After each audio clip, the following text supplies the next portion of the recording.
नमस्कार. रक्षाबंधनाच्या या खास सणासाठी आज आपण बनवणार आहोत एकदम पारंपरिक आणि चविष्ट नारळी भात. भावंडाच्या प्रेमाचा हा सुंदर क्षण आणखी खास करण्यासाठी गोड रेसिपी नक्की करून पहा. तर सुरू करू ही रेसिपी. हे बघा, मी इथे 2 वाटी बासमती तांदूळ हे मी शिजवून घेतलेत आणि असा याचा भात झाला. आता मी इथे कढई ठेवली, ह्यामध्ये मी 2 चमचे तूप घालते. तूप वितळलाय.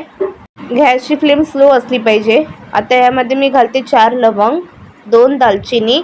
ह्यामध्ये मी आता घालते काजू 6, बदाम घालते आणि ह्यामध्ये मी घालते मनुका आणि स्लो फ्लेमवरती चांगले भाजून घ्यायचे. ड्रायफ्रूट चांगले रोस्ट व्हायला पाहिजे.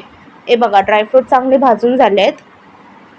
आता यामध्ये मी खोबरं घालते, ओलं खोबरं, आणि चांगलं भाजून घ्यायचं. आता गॅसची फ्लेम मीडियम ठेवायची.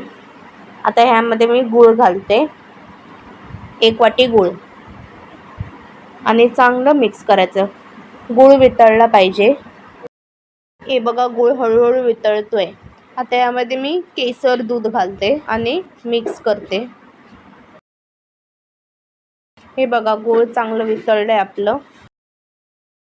आता यामध्ये मी 1 चमचा वेलची पावडर घालते, चांगलं मिक्स करते.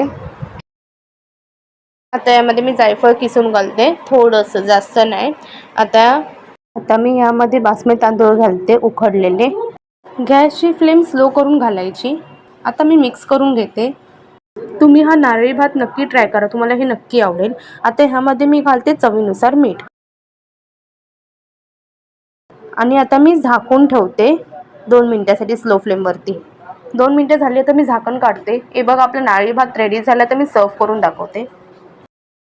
तर हे बघा, आपला हा नारळी भात रेडी झालाय. मस्त झालाय. कमेंट करून सांगा तुम्हाला कसं वाटलं. असं छान छान रेसिपीज बघण्यासाठी सान्याज किचनला लाईक, शेअर, सबस्क्राईब करा. इतरांनी शेअर करा रेसिपी. चला भेटू पुढच्या रेसिपीला.